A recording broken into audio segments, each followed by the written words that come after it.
교육부 장관으로서 어떻게 일을 할 수 있느냐. 그러면 검증이라고 하는 것이 그동안에 어떻게 교육부 수장으로서 일을 할 수 있느냐에 대한 부분을 나눠서 생각해 보는 것 같아요. 하나가 이제 도덕적인 검증이고 하나가 이제 정책적인 검증인데 저는 몇 가지 교육부 장관으로서 교육에 대한 부분 그리고 앞으로 어떻게 해야 되는지 이런 정책적인 질의를 좀 몇 가지 좀 드리도록 하겠습니다. 우리 아마 국민들이 생각할 때 장관 후보자가 오랫동안 교육 현장에 있었기 때문에 교육이라는 게 도대체 뭐냐. 장관 후보자가 생각한 교육이라는 게 도대체 뭡니까? 네, 교육이라는 것은 그 아이들 하나하나를 소중히 생각하면서 그 아이가 가지고 있는 학생이 가지고 있는 또 적성과 그런 소양을 최대한 발휘하게 해주는 그런 것이 교육의 본질이라고 생각합니다. 저는 이제 교육이라고 하는 게 개인적인 수준과 사회적 수준, 국가적 수준이 있다고 봐요. 개인으로 볼 때는 이제 자아 실현이 되는 거고, 사회적 수준을 볼 때는 그 개인이 사회적 자아 실현을 통해서 공동체의 발전, 유지, 그리고 이제 국가의 발전, 국가의 영광을 실현하는 것도록 교육이 이제 그것을 실현해야 된다 이렇게 좀 보는데 그러한 역할을 장관 후보자가 좀 잘 해주길 바라겠고요.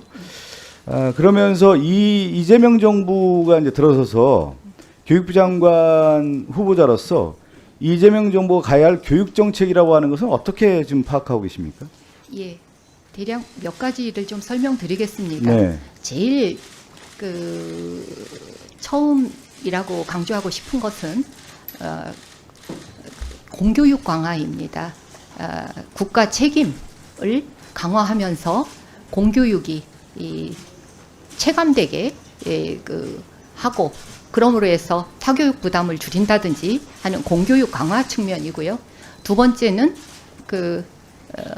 학생과 교사가 모두 행복한 학교를 만드는 거고 또 세 번째는 AI 시대에 맞는 미래 인재 양성을 하는 것 그리고 네 번째는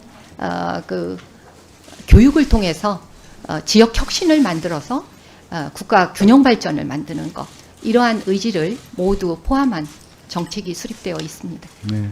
그러니까 제일 중요한 게 교육이라고 하는 게 이제 인재 양성인데 네. 이 학교 현장에서의 공교육 강화고 특히 이제 국가가 생각하고자 하는 발전 대계로서의 AI 인재 양성이라든가 또 지역의 대학 교육의 그런 부분까지 다 고려를 해서 교육 정책을 해야 된다 이렇게 말씀을 하셨는데 이재명 정부의 교육 정책을 성공하기 위해서도 이런 비전이 있어야 되지만 과거의 잘못된 정책에 대한 수정과 바로잡음이 있을 때 잘 갈 수 있다고 봅니다.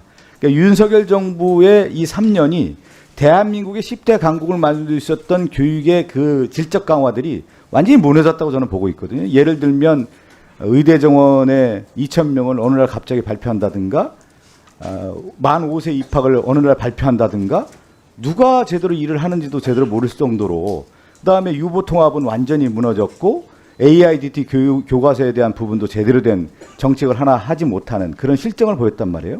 저는 그러면 이준수 후보 장관 후보자가 지금 이 시대에 가장 중요한 교육부 장관으로서 잘못된 것을 먼저 바로잡는다면 어떤 걸 먼저 바로잡아야 되고 만약에 한다고 하면 앞으로 일을 해야 된다고 하면은 어떤 걸 우선순위해야 될지 저는 그러니까 정책의 아잔드 순위가 분명히 있어야 되는 거예요. 선택과 집중이 있어야 되는데 윤석열 정권의 잘못된 부분을 바로잡는다면 어떤 걸 먼저 제일 바로잡겠는지 그리고 이재명 정부의 성공을 위한 교육 정책으로서는 어떤 걸 제일 먼저 해야 되는지 그 우선순위를 한번 얘기해 주십시오. 예, 말씀하신 것에 답변드리면 제일 아쉬웠던 점은 절차적 합리성과 소통 문제였다고 생각합니다. 그래서 이런 앞서 말씀드린 이재명 정부의 교육 정책을 실현하는 데 있어서는 합리적이고 그 모든 현장과 또 관계 부처와 그 관계되는 전문가와 소통을 하면서 그 절차적인 합리성을 지켜가면서 추진을 하는 것이 맞다고 생각합니다. 그게 가장 중요하다고 생각하고요. 네, 그렇다고 생각합니다. 앞으로 이재명 정부가 해야 될 일 중에 가장 정책 우선순위를 어디에 좀 방점을 두고 싶습니까? 앞서서 공교육도 말씀드렸지만 그거보다는 그 교권과 아이들 마음 건강 챙기기가 현재 우리 교육 현장에서는 가장 시급한 문제라고 저는 생각합니다. 저는 장관 후보자께 좀 이 말씀을 꼭 드리고 싶어요. 네. 우리가 교육에 있어서의 국가 공동체 유지라든가 국가의 영광을 실현하는 것이 이제 교육의 목표라고 볼 수가 있는데, 교육 우리의 공동체를 훼손한 게 뭐였냐면 지난 12월 3일에 내란이었습니다. 민주 시민 교육에 있어서의 가장 잘못된 교육을 보여주는 것이 전임 대통령과 그들의 세력에 의한 국가 공동체가 무너졌다. 이 부분을 바로잡는 거예요. 뭐냐면 이 교육 현장에서 실제 역사 교육이라든가 아니면 이 민주 시민 교육에 대한 부분이라든가, 잘 아시겠지만 장관님께서도 아시겠지만 독립운동을 했던 사람들을 이념적 잣대로 해서 독립운동가들을 훼손시킨다든가, 이러한 역사적 근간을 흔들었던 사람들이 교육부에 있었던 사람들 상당히 많이 있습니다. 이런 것들을 바로잡을 때 우리의 국가의 정체성을 유지가 되고 공교육이 바로 설 수가 있는 겁니다. 역사교육이라든가 공교육의 실질적인 민주 시민교육이 무너졌을 경우에는 나라가 흔들릴 수 있는 문제이기 때문에 그런 문제까지도 저는 교육부 장관 후보자로서 생각을 해야 된다. 어떻게 생각하세요? 네, 지금 말씀하신 내용들 다 잘 수긍하고 있습니다. 그러나 그 아까 말씀하신 내용 중에